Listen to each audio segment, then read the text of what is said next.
Bien, pues sean bienvenidos a esta nueva entrega que tenemos de Dinámica Picada. Vamos a continuar donde nos quedamos con el tema de cálculo variacional.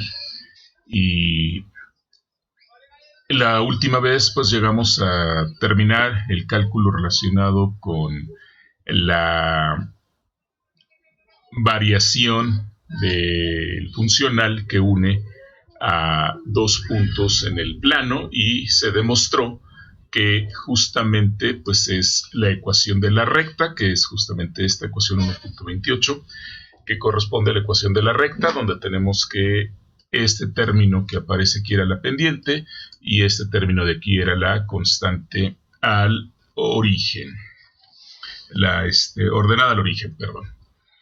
Bien, vamos a platicar ahora acerca de un problema pues que también es interesante, pero que se tiene que ver con un problema similar.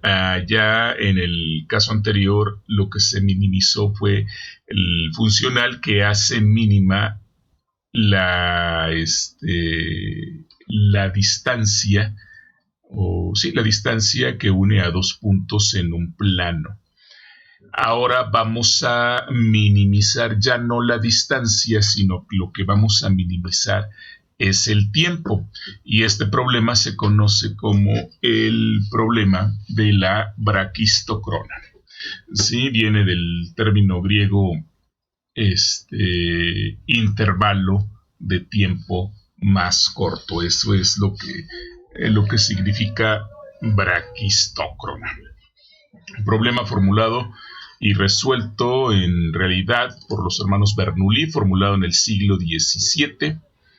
Y bueno, pues es lo que da origen principalmente al cálculo variacional, ¿no? Entonces, pues ahí está el detalle, ¿no? Entonces ahora justamente lo que queremos es, ok, yo tengo dos puntos, tengo el punto inicial, el punto final, y ahora yo lo que quiero es justamente ver cuál es la curva que representa no la distancia más corta, sino el tiempo más corto. En realidad eso es lo que yo necesito realizar. Para obtener el funcional que nos dé el tiempo del recorrido sobre una curva dada, consideremos los ejes X y Y. Sí, en la figura 2, que pues es justamente la figura que habíamos puesto por acá, una figura, no sé si la puse en la figura 2, creo que no la puse, pero evidentemente ese es el asunto, ¿no? Entonces necesitamos tener, fíjense, aquí tenemos el caso de la energía cinética, un medio de la masa por la velocidad inicial, y tenemos también el caso de la energía potencial. Entonces, lo que nosotros queremos calcular es el diferencial de longitud a lo largo de una curva y situado a una distancia X del eje Y. El tiempo que tarda el cuerpo en recorrer el intervalo será delta dt entre dB entre dl y dv, y siendo v la velocidad del cuerpo en esta posición X, ¿no? Y entonces, pues aplicando el principio de conservación de la energía y suponiendo que el cuerpo parte del reposo y poniendo el origen de energía potencial en X igual a 0, pues entonces lo que tendremos es que tenemos la energía cinética y tendremos la energía potencial, ¿no? Entonces, energía cinética más energía potencial, y lo que sabemos es que esto vale 0, ¿no? De donde se deduce claramente que la velocidad es igual a 2 veces g por h. Entonces aquí se despeja la velocidad, ese término pasa para acá, y despejamos la velocidad y nos queda justamente esto, ¿no? Donde g es la constante de gravitación terrestre. Entonces, el tiempo total, sí, invertido será la suma de los tiempos diferenciales a lo largo de toda la curva. Por lo tanto, como dijimos, lo que queremos es minimizar el tiempo. Entonces, si lo que voy a minimizar es el tiempo, pues entonces el tiempo sabemos que es justamente dl sobre v.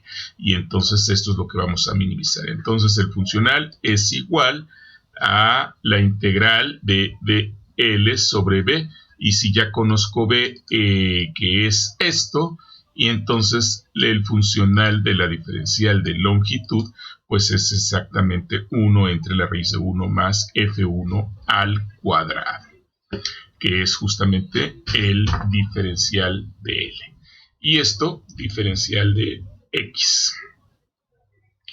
Obviamente el tiempo mínimo se obtendrá en la curva solución de la ecuación de Euler, es decir, 1,18, que es la ecuación que ya habíamos visto, y entonces evidentemente ese término que aparece aquí tiene que ser exactamente lo que es la función g, que depende de f, f' y x, ¿no? Entonces ahí es como lo tenemos, ¿no?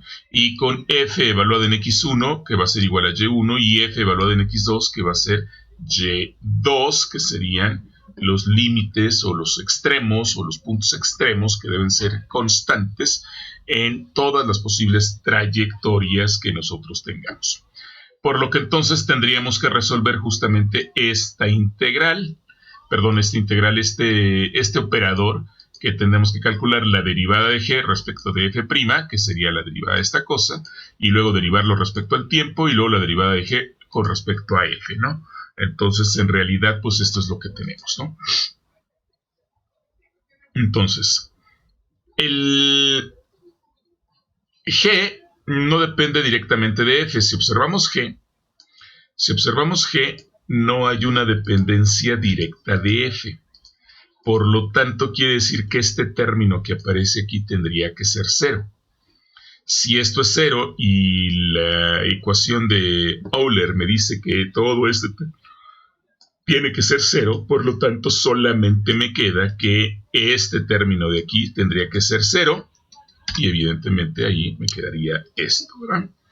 Entonces esto implica pues algo muy simple, ¿no? Yo puedo decir que la derivada de lo que está dentro de este corchete, al derivarla respecto a x, esto es igual a 0, quiere decir que esto es constante respecto de ¿quién? Respecto de x. Y entonces decimos que este término, que es este término, es igual a una constante.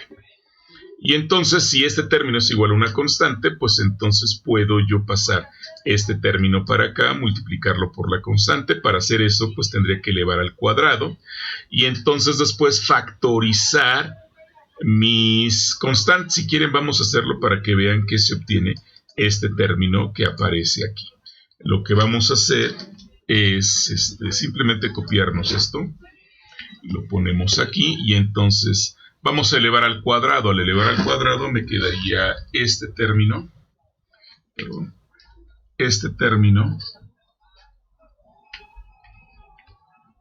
Al cuadrado. Esta constante, si quieren, la ponemos también al cuadrado. Y este término de aquí, pues al elevarlo al cuadrado se cancelaría la raíz cuadrada. Por lo tanto, me quedaría así. Ahora sí, si todo este término lo pasamos de este lado, me quedaría esto así. Y este término que va al cuadrado, me quedaría simplemente aquí. Y ahora al hacer la multiplicación de todo esto por esto, y luego tendríamos que multiplicar también aquí. Y entonces así me quedaría esta expresión. Ahora, este término lo vamos a pasar de este lado, pero entra con un signo negativo. Ahí está el signo negativo. Y luego vamos a factorizar este término. Entonces me quedaría un 1 aquí. Voy a borrar este término. Y ahora sí, todo esto lo vamos a poner dentro de unos paréntesis porque va multiplicado por f1, f' al cuadrado. Y entonces,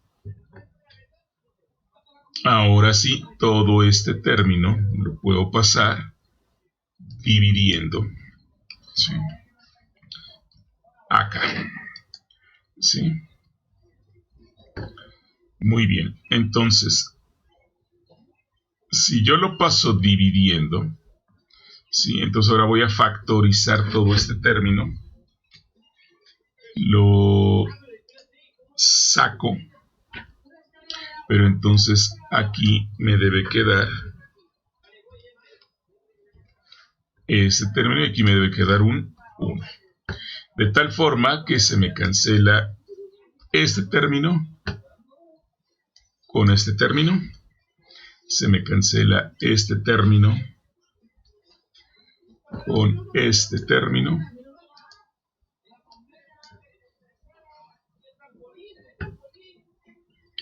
Se me cancela este término con este término.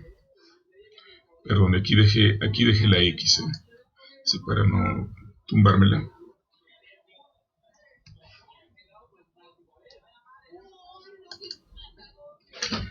Entonces volvemos a meter la X. Y ahora sí, ahí lo tenemos. Correcto. Muy bien. Entonces ahora el F' lo vamos a eliminar el cuadrado porque vamos a sacar la raíz cuadrada, y cuando saquemos la raíz cuadrada pues nos va a quedar la raíz cuadrada de todo esto, y obviamente la raíz cuadrada de todo esto pues es justamente el término que nosotros tenemos aquí. Entonces, como ven, pues es el despeje, el término 38 es el despeje de 36, ¿no? Entonces ahora sí ya borramos y ahora sí ya me creen que el despeje de F' me queda exactamente igual a esto. Ahora multiplicamos y dividimos por la raíz de X, ¿sí? Y entonces si multiplico y divido por la raíz de X, aquí me queda una raíz de X arriba que me va a dar la X solita arriba. Y aquí al multiplicar por X, pues me va a quedar X al cuadrado y aquí me va a quedar una X. Y va dentro del radical porque estoy multiplicando por la raíz de X. Y entonces ahora, siendo así, voy a escribir que este término que va multiplicando a la X, lo voy a escribir como 2 veces A. Y me va a quedar menos X al cuadrado. Y ahora sí, ahí lo tenemos, la diferencial de X. Y aquí tenemos esta expresión. Ahora, si hacemos que X es igual a por 1 menos el coseno de teta, A es igual a 1 por menos el coseno de teta, entonces la diferencial de X es la diferencial, A es constante, 1 es constante, la derivada del coseno es menos el seno, con el menos me va a dar más, me queda A seno de teta diferencial de teta. Y entonces con 2A igual a 1 sobre C1 al cuadrado, 2 veces G, entonces puedo escribir que este término es igual a 2 veces a X menos X cuadrado.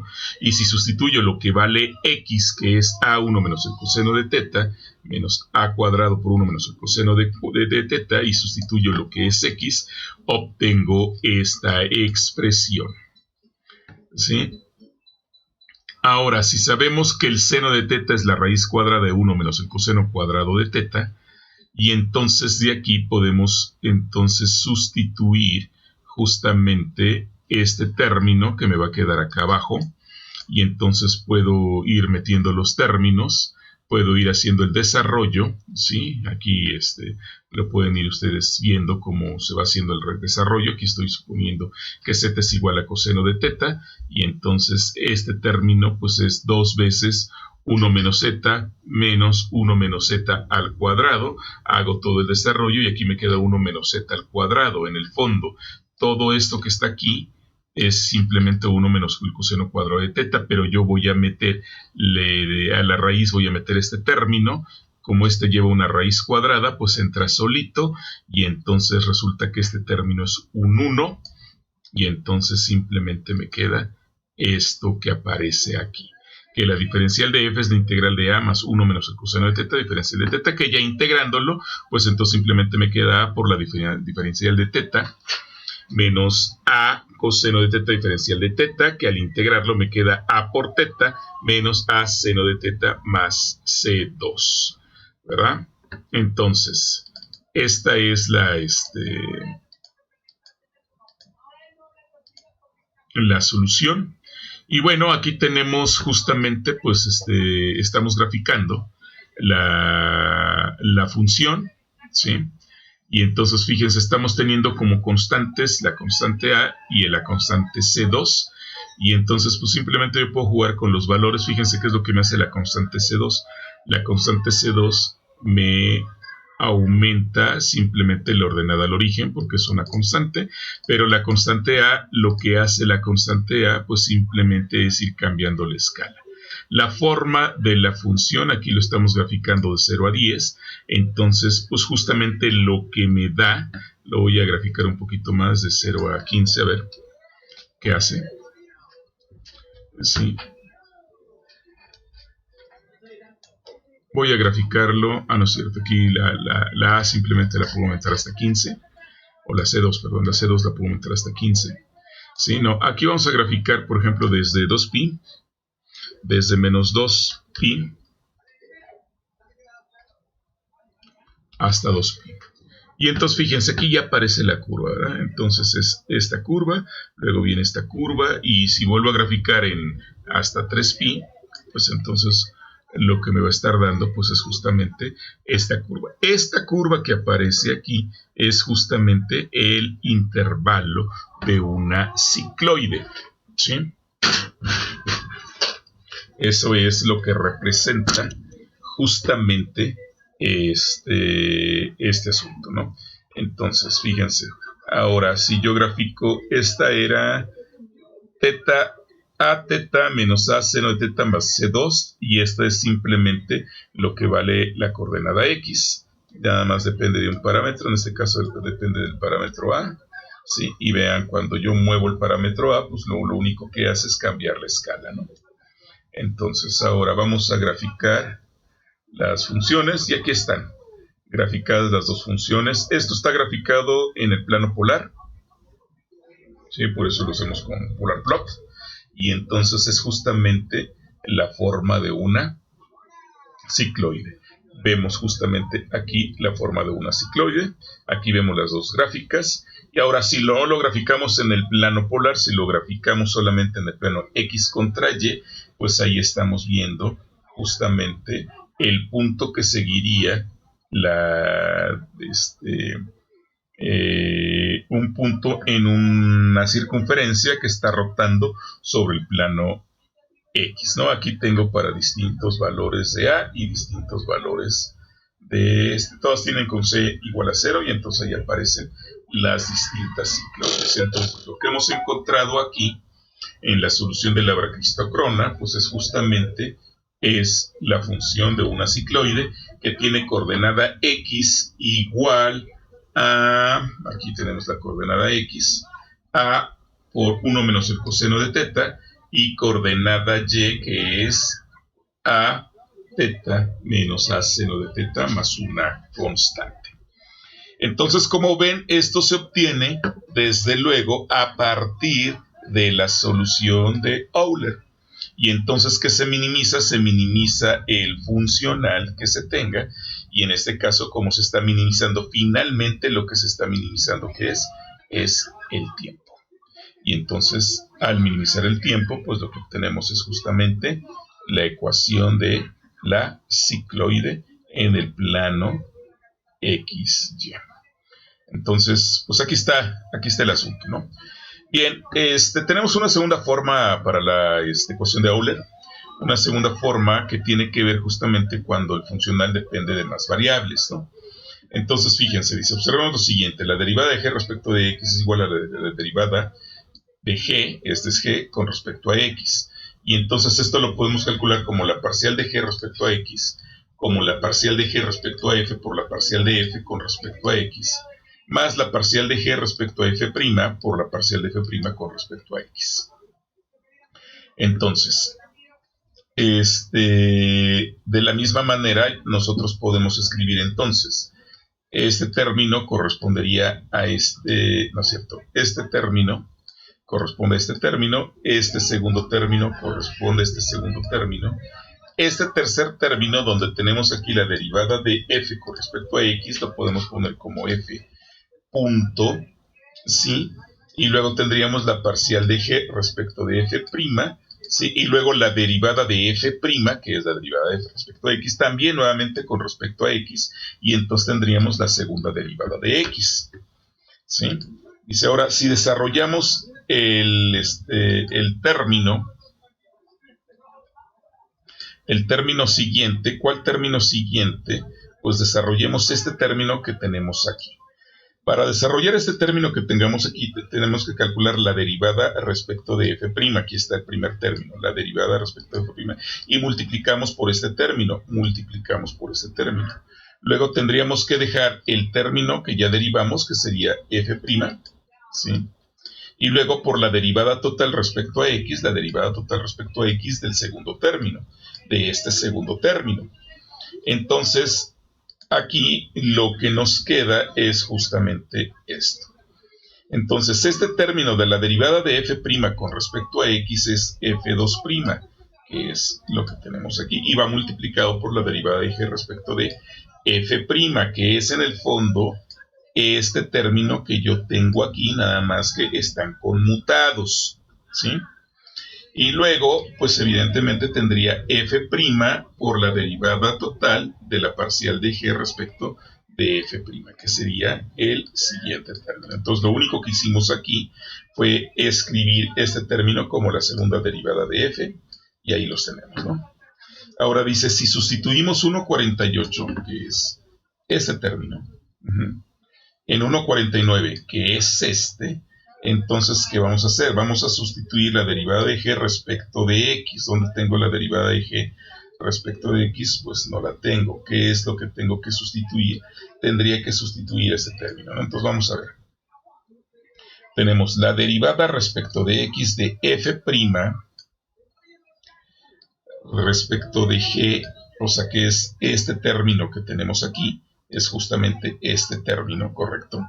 Y luego tengo la derivada de g respecto a x, que sería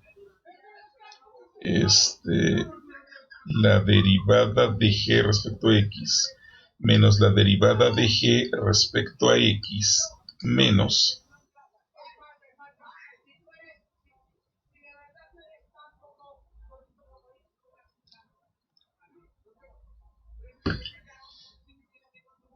que es este término, fíjense, este de la parcial de g respecto a x es el término que aparece aquí, pero con signo negativo, es decir, pasé este término para acá, que son estos dos, nada más que este de este lado, correcto, ahí está.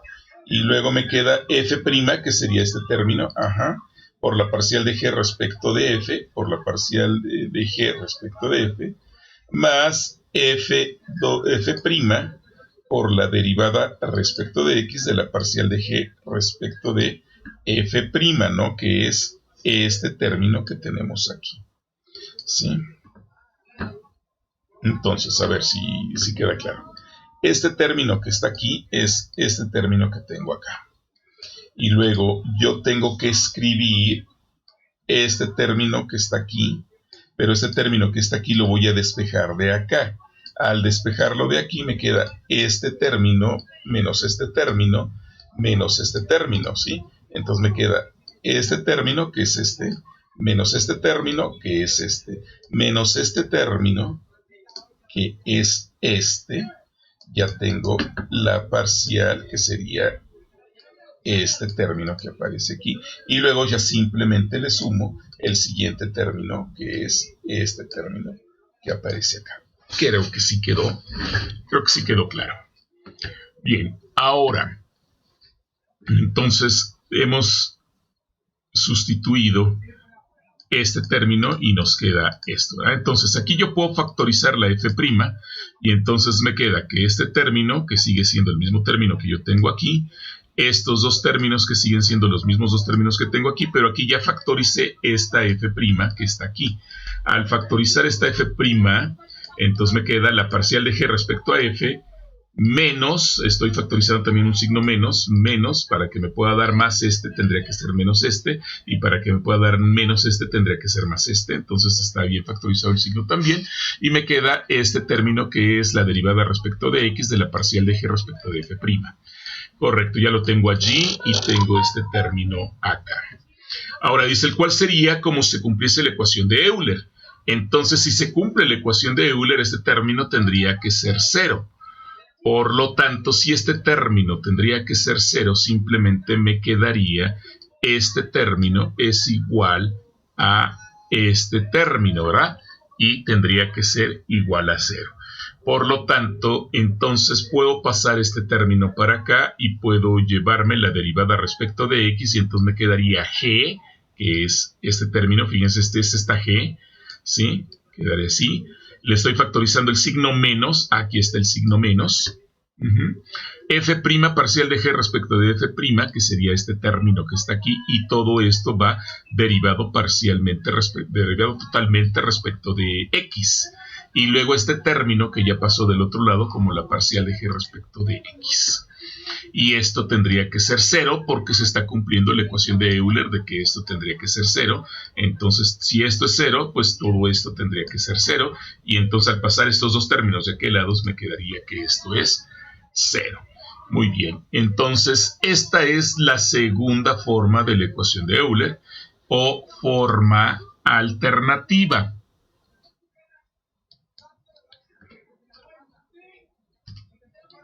Sí.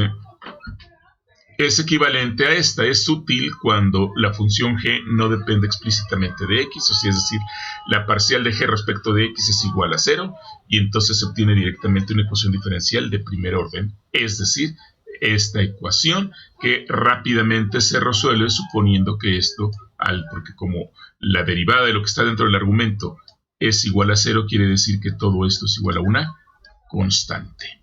Y entonces tendremos cómo resolver la ecuación de Euler en la segunda forma de la ecuación de Euler. Bien, hasta aquí tienen lo relacionado con la segunda ecuación de Euler. Y pues bueno, voy a continuar ahorita con un problema relacionado con pues el péndulo doble rotacional. Ya se los dejé desde hace algunos días allá en Classroom para que lo vayan viendo, y pues simplemente lo voy a ir comentando para que vayan viendo qué es lo que tenemos que hacer, ¿no? Estamos evidentemente abriendo aquí la paquetería. Con esta instrucción se abre la paquetería de Variational Methods y se le tiene que poner este apóstrofe al final para que se puedan ejecutar. Aquí estamos diciendo que vamos a limpiar todas las variables globales de todo el notebook. Ahorita no lo hemos ejecutado, pero como ya ejecutamos algo, entonces al hacer esto, pues primero abrimos la paquetería, limpiamos todas las variables y apagamos todos los letreros que nos puedan salir por si tenemos algunos errores. Principalmente, dice aquí, errores de escritura, que se pueda confundir matemática y diga no se escribe así, se escribe de esta manera, porque muchas veces vamos a estar escribiendo nosotros algunos términos, ¿no? Muy bien, entonces, aquí construimos de energía, ¿no? Entonces tenemos una energía que depende de quién, de X y de Y. Es un sistema que se mueve en dos dimensiones y tenemos una energía potencial gravitacional, ¿no? Que tiene que ver con la masa, la gravedad y la altura respecto en el eje Y. Muy bien, el sistema de coordenadas usado que vamos a utilizar van a ser el sistema polar. Tenemos que X es igual a una constante, que sería la longitud, un radio, por el coseno de una omega que va multiplicada por el tiempo. Este gatito me está indicando que es un tiempo, aunque no lo escribo estrictamente, pero ya el hecho de que yo esté poniendo este gatito está diciendo que aquí va a ir acompañando un tiempo. Y luego le voy a sumar otra longitud, un radio, y va a ir multiplicado por el seno de una función teta que va a depender del tiempo. Aquí estoy diciendo que la función depende del tiempo. Luego la función y, que ya definí aquí, yo la voy a escribir como un radio, que es el mismo radio que tengo acá, por el seno de esta misma frecuencia, es una frecuencia multiplicada por el tiempo, menos otro radio por el coseno de teta como función del tiempo. Mi función va a ser obtener quién es teta. Muy bien. Entonces, pues ahí leen aquí que B es un radio, A es un radio, M es una masa, ¿sí? Y bueno, entonces aquí ejecutamos la orden con Shift Enter, y entonces ya tengo asignada, esta es mi regla de transformación, así le llamé Polar Rule, Y entonces ahora le digo que me calcule las velocidades, que serían las derivadas de x y las derivadas de y, y que me las evalúe con este diagonal punto. Le estoy diciendo que me las evalúe en la regla de transformación que hemos impuesto. Y ahí está la regla de transformación. Entonces me escribe que la velocidad en x se escribe así, la velocidad en y se escribe así. Muy bien, ahora calculo el lagrangiano del sistema. El lagrangiano se calcula de forma estándar como energía cinética menos potencial. La energía cinética quiero evaluarla como T, que ya fue la que definí en la regla de transformación, y aquí le estoy diciendo que me lo simplifique. El potencial que me lo escriba como VGR, que fue como escribí el potencial en la regla de transformación, y luego que me calcule el lagrangiano como la energía cinética menos la potencial. Y entonces me parece que no había ejecutado estas de acá, no las había ejecutado. Entonces aquí sí ya las ejecutamos y aquí me quedan entonces mi energía cinética, mi energía potencial y mi lagrangiano. Como ven, yo les decía, aquí va la omega acompañada del tiempo, la teta es una función del tiempo y bueno, evidentemente pues hay derivadas de las funciones. Ahí están. Muy bien, entonces para calcular las ecuaciones de movimiento, pues lo que vamos a hacer es invocar, en este caso solamente tengo una ecuación de movimiento que le voy a llamar EQN, y entonces voy a invocar la función Euler Equation. Aquí es la ecuación de Euler, que es la que acabamos de revisar en la parte de la teoría, y me la va a aplicar sobre el lagrangiano, va a hacerlo para la variable dinámica que yo tengo, que en este caso es teta, porque todas las demás variables son constantes, y evidentemente teta depende del tiempo, y entonces pues así funciona Euler Equations. Ahora lo que le estoy diciendo aquí con Simplify, le estoy diciendo que me simplifique la ecuación, ejecuto mi expresión y este es el resultado de mi ecuación diferencial. Pueden ver que esta es una segunda derivada. Aquí aparece la función teta, aquí aparece la función teta dentro del seno de teta, aquí aparece la función teta dentro del coseno de teta y tengo yo mi derivada de la ecuación. Entonces aquí yo ya tengo mi ecuación de movimiento. Esta que yo tengo aquí es mi ecuación de movimiento. Lo que hago acá simplemente es resolver, la opción Solve me permite resolver la ecuación y quiero resolver para teta. Si quiero que me lo resuelva, es decir, que la ecuación anterior, como la tengo igualada a 0, pues que de ahí me despeje simplemente lo que vale teta. Y bueno, aquí le estoy diciendo que me lo escriba con unas ciertas reglas, ¿sí? Estas reglas, que me lo expanda, que lo ponga en forma de columna, que lo simplifique. Y bueno, estas son las opciones que le estoy poniendo, ¿no? Entonces me lo resuelve y aquí está el resultado. Despeja teta de la expresión anterior y me dice que teta es igual a esto. Evidentemente nosotros, la máquina tiene un algoritmo para simplificar, nosotros todavía lo podríamos simplificar porque vemos que el denominador es igual a b y entonces podemos definir algunas constantes, por ejemplo, a lo mejor está a sobre b o está g sobre b, las podemos definir como algunas frecuencias por las unidades que puedan tener, pero bueno, lo vamos a dejar así. Y bueno, lo que sigue ahora en esta parte es justamente darle parámetros a A, a B, a G y a M, que son los parámetros de los que dependería en cierta manera mi ecuación diferencial. He metido M, pero ciertamente la M, fíjense que se va porque aquí M queda dividiendo al 0, por lo tanto la M no cuenta, ¿no? Entonces, pero sí necesito saber quién es el parámetro A, el parámetro B y el parámetro omega, que son los parámetros constantes que dependen de mi ecuación. Bueno, muy bien, entonces al hacer eso, pues aquí estoy diciendo, yo quiero que A valga 1, B valga 2, G valga 9.8 y estoy asignando un valor para M. Estoy calculando omega como una frecuencia, como 1 entre la raíz cuadrada de G sobre 2, y luego calculo un tiempo, que este tiempo sería como una frecuencia también, que es 1 entre la raíz cuadrada de G sobre B, y bueno, ya G y B se los estoy asignando a los valores que yo le asigné anteriormente. Con esta opción le digo que además G y B me los hagan los valores que tengo. Y estoy poniendo las condiciones iniciales teta 0 y la derivada de teta al tiempo 0. En este caso vale 0, en este caso vale pi medios y le digo que me los evalúe en los valores que yo ya tengo. Y entonces que me escriba mi ecuación dado las condiciones que yo tengo. Y entonces pues ahí están, ¿no? Aquí me dan los valores, aquí me da el valor del tiempo tau o de la frecuencia, y aquí me da mi ecuación, ya no en términos de A y de B, sino ya me pone un valor y otro valor acá de lo que calculó para omega. Y entonces me da los valores para mis condiciones iniciales. Ahí están mis condiciones iniciales y ahora sí yo ya puedo resolver esta ecuación. Ahora bien, aquí simplemente llamo a cada una de las formas que me dan de la expresión anterior. Se dan cuenta, esto lo mete dentro de unas llavecitas, estas llavecitas. Entonces, para meterme yo quiero que esta opción es lo que le metimos aquí, lo que le asignamos aquí, y entonces el primer término correspondería a este, el segundo término corresponde a este, y el tercer término corresponde a este. Por eso tengo para 1, para 2 y para 3, y entonces por eso me los arroja de esta manera, ¿no? Entonces, de ahí yo lo que tengo que hacer es copiarlo así directamente, copio control C y lo inserto aquí. Aquí lo que vamos a hacer es resolver ND solve, es resuelve numerical differential equation solve, quiere decir solución de la ecuación diferencial numérica. Entonces el nombre NSolute, este es un nombre que nosotros le otorgamos, es la etiqueta que nosotros le damos, aquí ustedes le pueden poner el nombre que quieran, y entonces ND solve lo único que hace es resuelve la ecuación diferencial numéricamente. Le tengo que poner la ecuación, esta es la ecuación, si ustedes la comparan con esta de acá, está igualada, es la misma ecuación, ahí la tenemos, ¿sí? Luego, coma, condición inicial, esta es su condición inicial para la posición angular, esta es la condición inicial para la posición,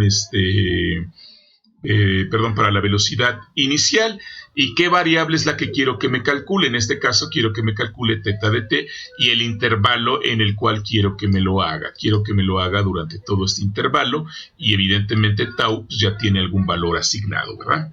Entonces simplemente pues lo ejecutamos, ahí se tarda un rato y evidentemente como ustedes ven me arroja ya una solución y me dice que el dominio en el cual mi solución solamente tiene validez de 0 hasta 200 tau, ¿sí? Eso quiere decir que hasta 90.4 es el dominio de la solución y esto resulta ser una función del tiempo. Por lo tanto, la siguiente instrucción que hacemos es justamente evaluar esta función que es teta de t, la voy a evaluar en donde, pues en la solución, y se la voy a asignar a una nueva función que yo defino como función del tiempo, que sería teta de s, que es teta solución. Y entonces al hacer eso, lo único que estoy haciendo es que esta va a ser ahora la que yo voy a llamar cada vez que yo la quiera llamar, ¿no? Entonces ahora sí, aquí ya la voy a graficar en el tiempo y pues ahí está una primera gráfica en el tiempo para 60 veces tau. Nosotros graficamos aquí hasta 200, si yo le hiciera aquí hasta 200 veces tau, entonces pues me arrojaría este resultado. ¿Sí? Aquí yo lo tengo graficado en 60 veces tau, aquí yo tengo ya la derivada de la función que encontré. Si la quiero hasta 200, pues simplemente, que es el intervalo donde tenemos validez la ecuación, y ahí yo tengo ya mi teta de t. Luego la derivada, la segunda derivada, que sería la aceleración, ahí la tengo en 60, pero la puedo poner hasta 200, me arrojaría justamente eso, ¿verdad? Y ahora graficamos los planos fases. Aquí están los planos fases. Esto lo estamos haciendo 120 y evidentemente me haría eso. Si lo hago en 60, que es lo que yo tenía anteriormente, solamente tendría eso. Y si lo hago hasta 200, que es el intervalo completo en donde lo calculé, tendría esto. Estos son los planos fases. Ahora aquí tenemos otro plano fase, que sería, ahora estoy graficando la aceleración y contra la velocidad, y entonces obtengo esto, y ahora la posición contra la aceleración, obtengo eso. Ahora aquí escribo las coordenadas de x y de y, las variables, la posición x y la posición y grafico cómo serían las posiciones x y y. Ahora sí, fíjense en todo el tiempo, ¿verdad? Sí.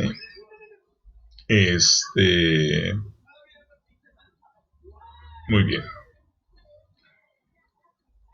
Graficamos el plano fase para la X Graficamos el plano fase para la Y, ¿no es cierto?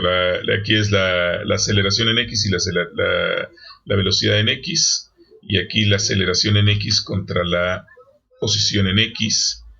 Luego los planos fases para la Y, que son prácticamente los mismos. Fíjense cómo van transformándose y cambiándose los planos fases. Aquí, pues evidentemente, estas gráficas pues nos ayudan para tratar de analizar el tipo de movimiento. El plano fase más tradicional, el que generalmente se revisa, pues es este primer plano fase, ¿sí? Donde se está graficando porque se tiene el espacio configuracional. En este plano fase, aquí yo le puse que tengo tiempo, pero no, aquí lo que tengo es teta. Es teta como función del tiempo. Entonces aquí lo que tenemos es justamente eso. Lo estamos graficando teta como teta punto, ni siquiera como teta 2 puntos, como teta punto.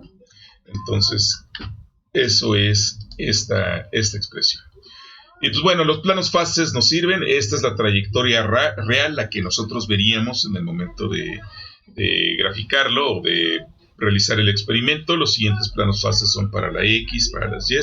Y pues bueno, aquí tenemos ya nuestra ecuación y tenemos aquí una curva paramétrica. Estamos graficando X y Y como función del tiempo. Estamos evaluando hasta 150. Lo podemos evaluar hasta el final de nuestro intervalo, que serían 200.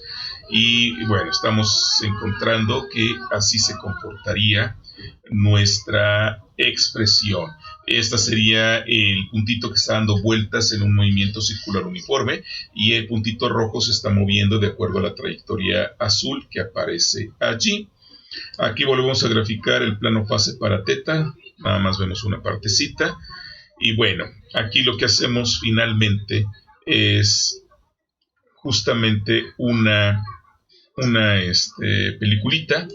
Y entonces aquí, ¿qué estamos haciendo? Le decimos muéstrame una gráfica, y en esta gráfica estoy dibujando una línea que va del origen a donde va el punto, que va desde 1, que vale A, coseno de omega por T, 1 seno de omega por T. Esta es la coordenada X y esta es la coordenada Y. Entonces me va a graficar una línea que vaya del origen al primer círculo.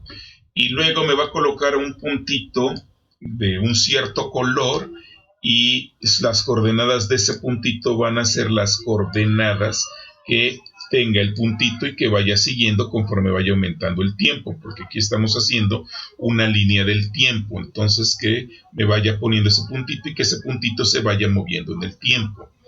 Luego me está diciendo que me va a generar una línea desde este puntito, en la posición que se encuentra en ese puntito en cierto tiempo. Me va a colocar una línea desde ese punto al siguiente punto, localizado como estas coordenadas, ¿sí? Que sería su primera coordenada y su segunda coordenada. Es decir, desde esta X me lo va a poner hasta esta X, y desde esta Y me lo va a poner hasta esta Y. Y posteriormente le estoy diciendo que me ponga un puntito en el segundo péndulo para que vaya siguiendo el movimiento de ese puntito. Bien, aquí lo que le decimos es la amplitud de la gráfica, que tanto quiero que me muestre en la gráfica, que le ponga un recuadro, que el aspecto me lo haga a escala 1:1 y que le ponga de fondo un gris oscuro. Y luego, finalmente, que me dibuje para todo tiempo un círculo centrado en el origen con radio 1 y que lo haga para todo tiempo. Esta A quiere decir que lo haga para todo tiempo, y que le ponga un puntito con un color de rojo y en ese puntito. Y luego, finalmente, aquí termina la instrucción graphics. Todas estas se conocen como gráficas primitivas, lo que son círculos, lo que son puntos, lo que son flechas, los que son líneas, los que son rectángulos, son gráficas primitivas para matemática.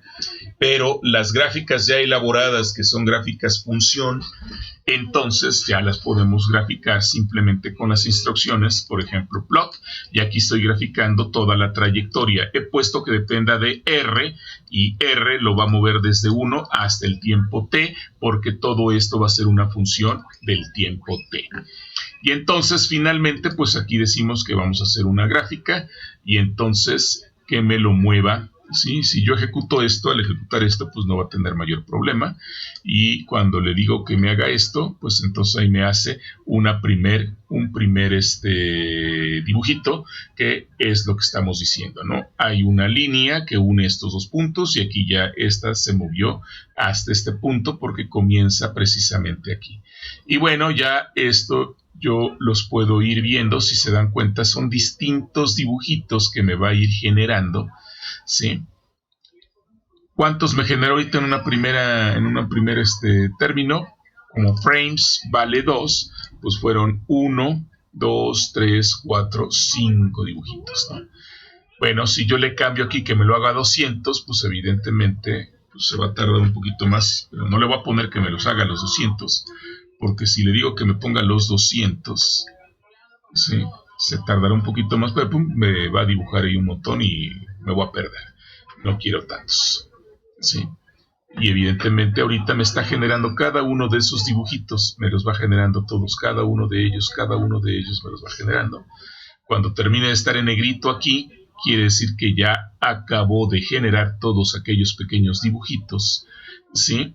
Y ahorita vamos a ver la última instrucción que tenemos para dibujar la peliculita que estamos realizando, ¿verdad? Una peliculita del sistema, cómo se va moviendo. Vamos a esperar un ratito a que esta ejecución termine. Ahí acabó, ¿sí? Ya, si ven, ya se perdieron las que estaban aquí. Y bueno, lo único que hacemos acá es importarlo. Vamos a importarlo en el escritorio. Entonces, para importarlo en el escritorio, pues necesito yo conocer la ruta, ¿sí? Y vamos a poner ahorita la ruta usuarios de escritorio. Muy bien.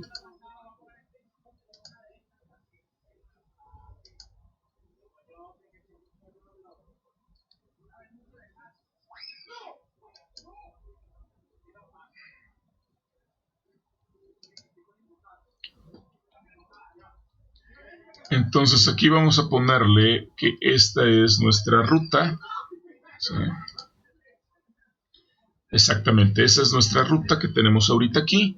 Le doy el cambio. Ya cambié con esta instrucción set directory, ya direccioné mi archivo de trabajo, y ahora sí puedo importar mi imagen para que ustedes la puedan ver, ¿no? Se va a llamar test.gif, y ahorita lo mismo, ¿no? Una vez que desaparezca lo negrito, entonces podemos de alguna manera ver el dibujito que nosotros queremos mostrar. Voy a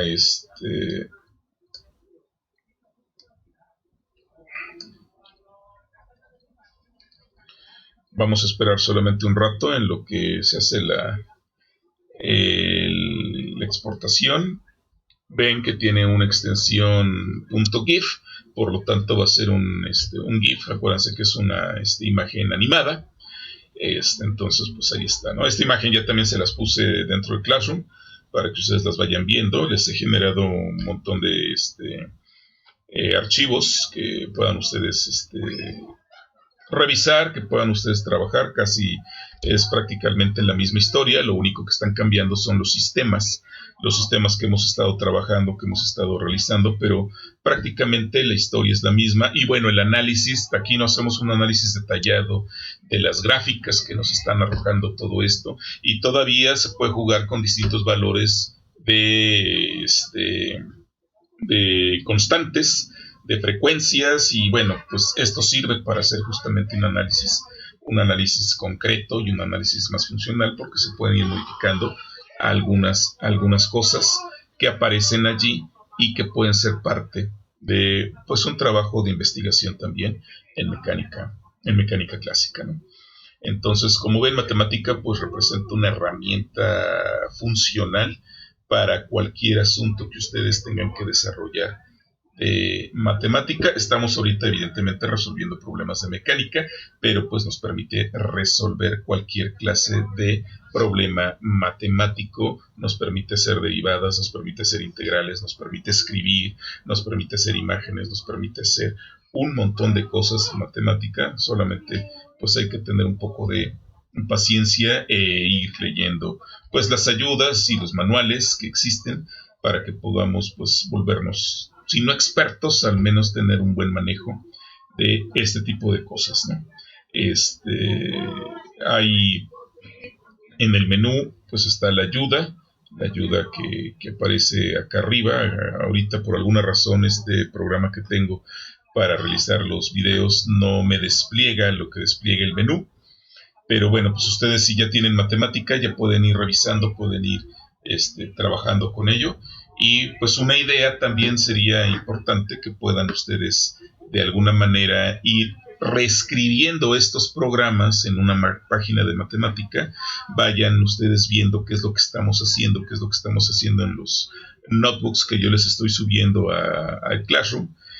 Vayan poniendo ustedes sus expresiones, llámenlas del nombre que ustedes quieran, vayan modificando allí algunas cosas, pónganle otros valores y vean cómo la ejecución puede ir cambiando desde luego las gráficas, ¿verdad? Hay que tener cuidado en la forma de llamar pues a las expresiones, de no utilizar los términos que matemática ocupa ya como variables intrínsecas, ¿sí? Por ejemplo, pi es un número conocido, es un número famosísimo, y entonces ya está determinado. Yo no puedo ocupar pi para llamarle a alguna variable o alguna gráfica o alguna cosa, no le puedo llamar pi. La n mayúscula está determinada para matemática, para los cálculos numéricos, ¿no? Aunque para nosotros la n puede ser de alguna manera importante para definir a lo mejor contadores o definir alguna cosa, entonces está prohibida en matemática, no la puedo utilizar. Puedo llamarle n y otra cosa, pero no ocupar la n como si fuera un número entero y definirlo como 25, como 36 o como un número natural 7, 8 o 9, porque ya matemática le tiene asignado un valor o una variable o un término a esa n. Entonces, pero bueno, todo eso lo pueden ir revisando pues en la ayuda, en los manuales, y pues en la página de matemática de Wolfram pues aparecen también ahí de alguna manera notebooks ya elaborados por otros profesores, por otras personas que están haciendo su trabajo de investigación, que están haciendo sus cosas. Entonces ustedes también los pueden rescatar, pueden ver cómo trabajan, pueden ver lo que hacen y de ahí pues generar ideas también que les permitan a ustedes el poder generar las imágenes, las gráficas y poder hacer los análisis y poder resolver pues el problema físico al cual ustedes estén enfrentando. Entonces, evidentemente existen otros programas también. Está Python, está R, que son programas. MATLAB, que también es un programa que también permite hacer una gran cantidad de cosas matemáticas. Están por allí también. Pues evidentemente, pues ahora sí que pues uno se casa con un programa, uno aprende a utilizar un software, y ese es el que utiliza pues para la mayor parte de sus trabajos, ¿no? Entonces, si ustedes prefieren hacer toda la programación desde Python también permite hacer gráficas, permite hacer muchas cosas. Entonces, pues adelante, sin mayor problema también lo pueden hacer allí. Si pueden, por ahí alguno de sus compañeros me escribía por correo, me decía que no tiene matemática, pero que lo iba a conseguir, pero que si de alguna manera pudiera hacer todos estos trabajos o todas estas tareas o todas estas cosas, si las pudiera hacer por Python, porque pues ya se mueve mucho mejor en Python. Adelante, no hay mayor dificultad, siempre y cuando pues puedas ver que los resultados puedan ser comparables, ¿no? Entonces, si ustedes saben manejar R es otro software que les permite también hacer este tipo de cosas, muchísimas situaciones de esta naturaleza, y entonces si ustedes lo saben hacer, pues adelante también, háganlo sin mayor dificultad y que sean comparables pues los resultados, las gráficas, principalmente las gráficas del espacio fase que estamos nosotros viendo aquí ahorita, pues ustedes las tienen que revisar y las tienen que checar, que son efectivamente similares, parecidas en todo sentido, ¿no? Entonces, bueno, pues ahorita ya tardó mucho la exportación. Esta máquina al parecer tiene muy poca memoria y entonces está teniendo problemas al generar la exportación del objeto, ¿no? Sigue corriendo, desde mi punto de vista, pues era más rápido. Algo, algo le pasó probablemente.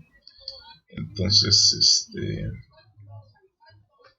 pues bueno, vamos a dejar allí que siga, a ver si termina. Ahorita ya pensé que está pasmada, pero no.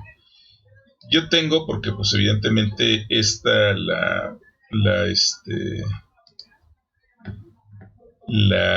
generamos desde otra máquina. Pues yo ya tengo aquí mi gráfica. Creo que ya terminó. Sí, ya terminó. Vamos a verla. Sí, se tardó un ratito. No sé por qué fue tan complicado. A ver si ahorita para presentarla no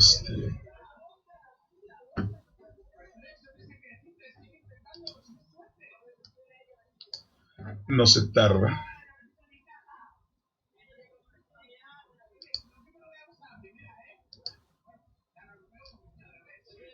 Ahí está. No se ve. No la ven ustedes, ¿verdad? Aunque la tengo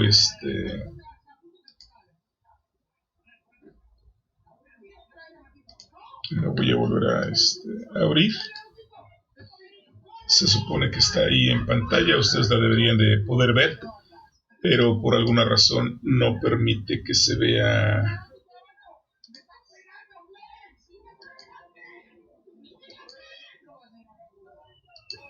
Ahí está, ahí lo pueden ver. Sí, exactamente, ahí está.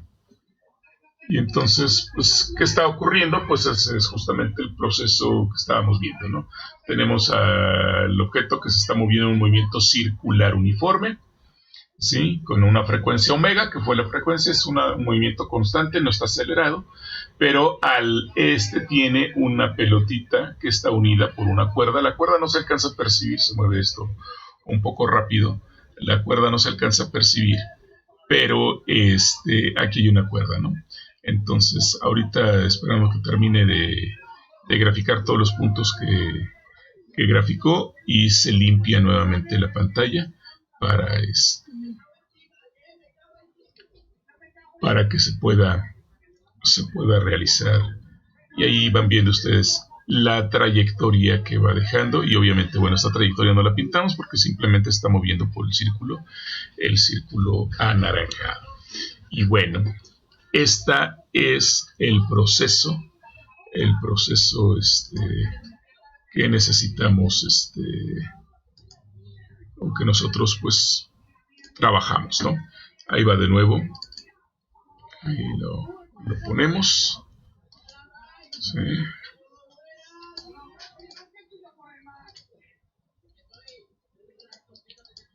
Por alguna razón no me deja verlo. Voy a cerrar otra vez.